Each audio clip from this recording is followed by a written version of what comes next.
Hi, my name is Alexandra Shainska, and welcome to another edition of CMS Forex TV. Today is Friday, February 1st, 2008. Today, several economies released data on manufacturing activity for the month of January. In Australia, the manufacturing PMI saw a steep 8-point decline to 49.2. It was the first time the index has shown a contraction in 2 years. The UK economy saw its PMI fall to 50.6, a larger fall than was anticipated by economists. It still remained above the expansion level of 50, but the poor report sent the pound reeling. The manufacturing sector in the Eurozone fared better than in the UK, as it increased slightly to 52.8. Germany saw its index increase to 54.4. The reports are a welcome sign for the ECB, as it is facing elevated inflation and concerns of a slowdown. For the first time in 4 years, the U.S. economy shed more jobs than it created. The government's employment report showed a net of 17,000 jobs lost in January. On a bright note, last month's figure was revised heavily up by 64,000. The ISM index beat expectations of a further decline, instead increasing to 50.7, moving back into expansion.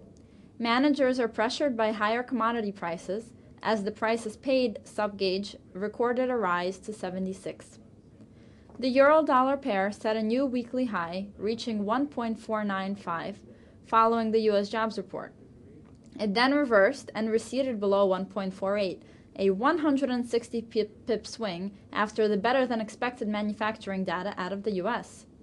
The pair has climbed more than 500 pips in the last 2 weeks, as the Fed has cut interest rates by a total of 1.25% in that period. The pair has been testing and breaking highs, inching toward the 1.5 mark. The pound-dollar pair fell 230 pips in the greenback's favor. Investors increased their speculations that the Bank of England will lower rates next week. This week's data showed housing prices continuing to fall, mortgage approvals at a low level, and manufacturing slowing.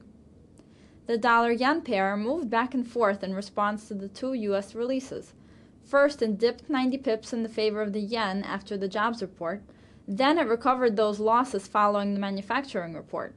By 3 p.m. New York time, the pair was trading close to its session open. In this look at a daily chart of the pair, we see that it has completely reversed the dollar's gains from December and is down about 800 pips since the start of November. Next week, there are interest rate decisions from 3 central banks: the Bank of England, the European Central Bank, and the Reserve Bank of Australia.